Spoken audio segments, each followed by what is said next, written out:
Since Riftbound's a pretty new game on the Western market, a lot of us, myself included, find ourselves in a position where we want to improve at the game. Ideally, improve at it quickly. Common advice is going to be pick a deck, stick with it until you build that deck mastery, learn every matchup, every sideboarding strategy for that victor or set list that you've picked as your own, and kind of get better at the game along the way. What I'm gonna propose in this video is a different method. I'm gonna ask you to play one deck each from 3 different categories for about 10 to 20 games. As you do that, you'll be concentrating on very specific elements of the game, the ones that those decks care the most about. And in doing so, you're gonna build a solid base of core Riftbound skills that are going to transfer to whichever deck you ultimately want to master afterwards. I'm Simon from Games Deconstructed, and let's get started.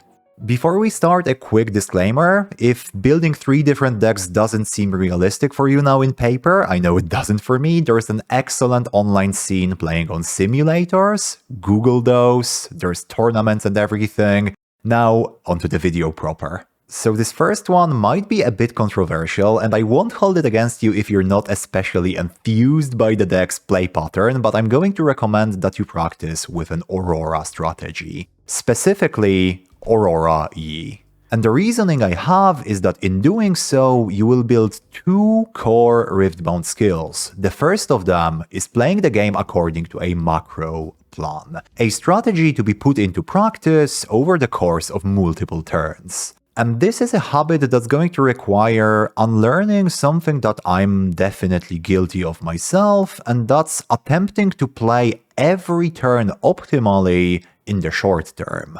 Use every single last energy, prevent your enemy from scoring any points at all, investing all your units immediately onto the battlefield. Which is kind of unintuitive, because all of these are good and worth pursuing, all other things being equal. But unfortunately, in most situations, all other things are not equal. You are balancing those flashy, impressive short-term decisions with currently invisible future benefits. And it's for that reason why you might find yourself a couple of turns into the future on a fully arbitrary number of runes that's not going to allow you to cast that time warp that would have won you the game. Perhaps the difference between you and that time warp was a charm you cast on turn 2. I imagine you're playing Ari in that scenario, don't know if that's true or not. An ideal game is not necessarily a sequence of individually perfect, disconnected turns or decisions. So if you find yourself kind of dragged through the game by the consequences of those short-term, in-the-moment actions, and especially so if your resource base is governed by the consequences of these actions, I genuinely believe that playing Aurora E is going to help. Because Aurora is going to teach you to commit to that multi-turn game plan, that being ramping and or drawing into Aurora, ideally in a sequence that allows you to play it on turn 3 or 4. It's a pretty easy plan to follow because it only has a single success condition, and it doesn't involve that many moving pieces. If you include the battlefield, there's only 4 ramp pieces in the deck. So it's a great exercise when it comes to mapping how many runes you'll be on, how many can you recycle along the way, how many cards you get to draw in 1 turn, 2 turns, 3 turns, and so on and so forth. The deck is both going to require that you do it, but it's also not going to overwhelm you with too many other decisions while that happens. And once you're past the point of playing the deck's namesake, you can transition into the second skill that the deck's going to teach you, and this is actually the reason why I prefer the Yi version for this exercise.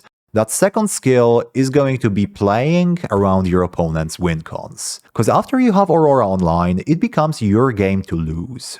You're gonna be accruing value every turn at a pace and with a value ceiling that's going to be hard to match for most decks in the meta. The flip side, of course, is that your opponent at that stage is likely to be very, very close to victory. Perhaps they are on 6 points, perhaps they are on 7, because you've spent the early game ramping and playing a 9 mana gear instead of, fighting for the battlefields. So, your opponent's game plan is going to become the creation of a single turn on which they can win.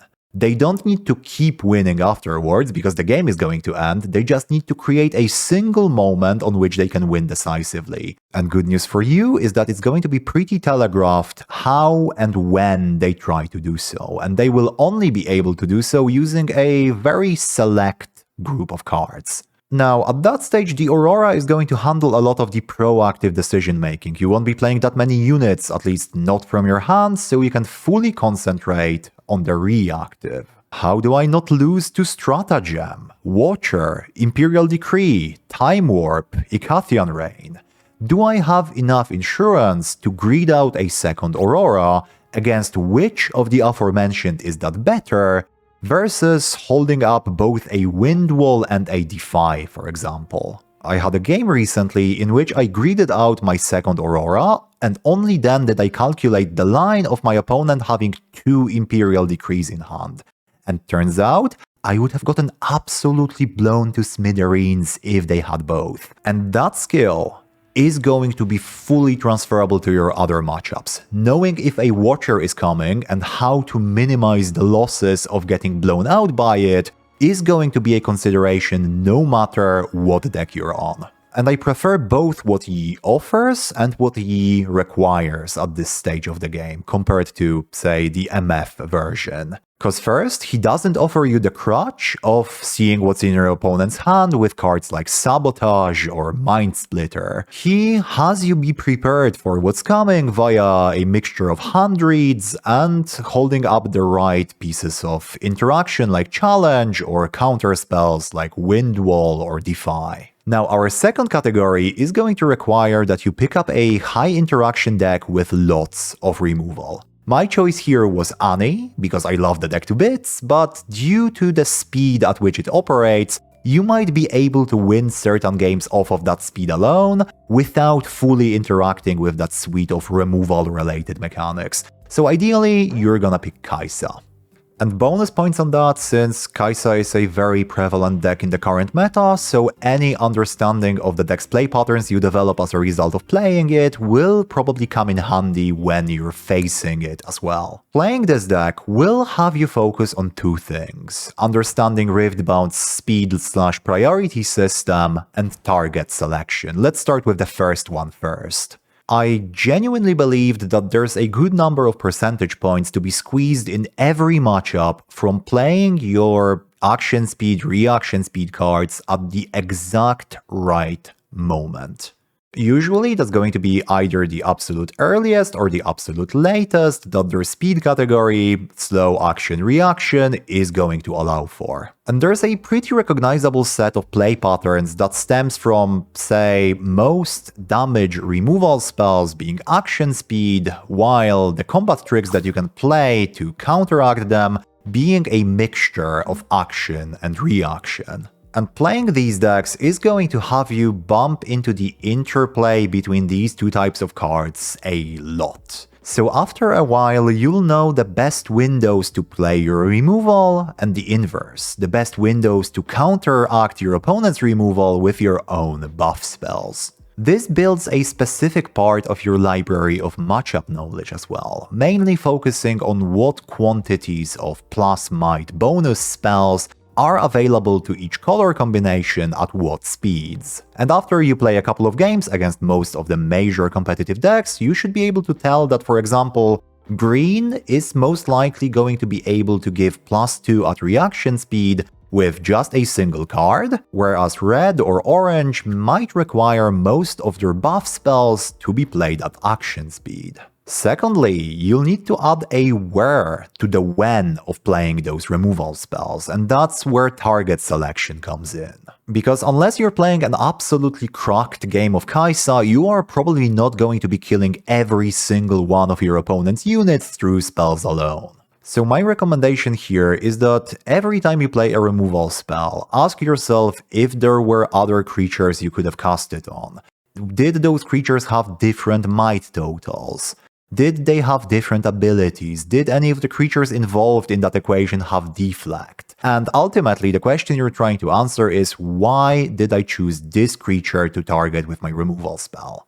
As you grow comfortable answering these questions, maybe even put a bit of VOD review in there to see in retrospect if those were the right answers to those questions, you might start adding hypothetical targets to the equation as well. Ask yourself, hey, why do I hextech ray my opponent's guy right now instead of holding it up to double ray something bigger later? And my third proposition for you is going to be something with interesting, complex movement patterns and complicated decision trees on your own turn. My absolute recommendations here would be either Yasuo or Misfortune Aggro, but you could be equally okay with a Lee Sin or a Leona list that includes some ways to move your own units and place Windswept Hillock as one of your battlefields. And all of that is because movement is a huge part of the game. Playing the cards from your hand optimally is one thing, but your victories and your losses will often come from how effective you are at deciding when to move units onto battlefields, when to pull them back, when to move them from one battlefield to the other, and so on and so forth. So playing a deck that cares about this sort of stuff a lot is going to build an awareness, a muscle memory of those possible movement patterns. It will have you paying attention to which units can move on their own and which need to be moved via other card effects, for example. It will have you paying attention to the existence of ganking as a mechanic, which is very situationally powerful. It will have you paying attention to the ready status of units and how that may change very, very quickly with cards like MF Captain or First Mate in orange, or Ride the Wind, Fight or Flight, and Stealthy Pursuer in purple. Since these decks involve a bit more, or in the case of Yasuo, a lot more attention to those gameplay elements, simpler situations on different board states in different matchups will become far, far easier to analyze for you. It will also have you able to scan battlefields faster and answer questions like which units can move, to where, are they likely to move, and all other questions having to do with movement. So this is the improvement plan that I'm following myself. And my hopes are that after the 30 to 60 games, I will receive a bonus to being able to formulate and follow a macro plan in my games, play around my opponent's outs, play my actions and reactions in the right windows on the right targets, and being able to recognize which units can and which units should move and where off of muscle memory. How effective that's gonna be, we will see. Maybe even in Bologna if I'm able to get tickets. Let me know in the comments which part of the game you would most like to improve at, and we'll figure something out. A huge thank you goes to all the supporters over on patreon.com/gamesdeconstructed, and especially to Jakub Burdun, Maciej Majka, and Ola Bryner. Thanks a lot for watching, I've been Simon from Games Deconstructed, and I hope to see you in the next one.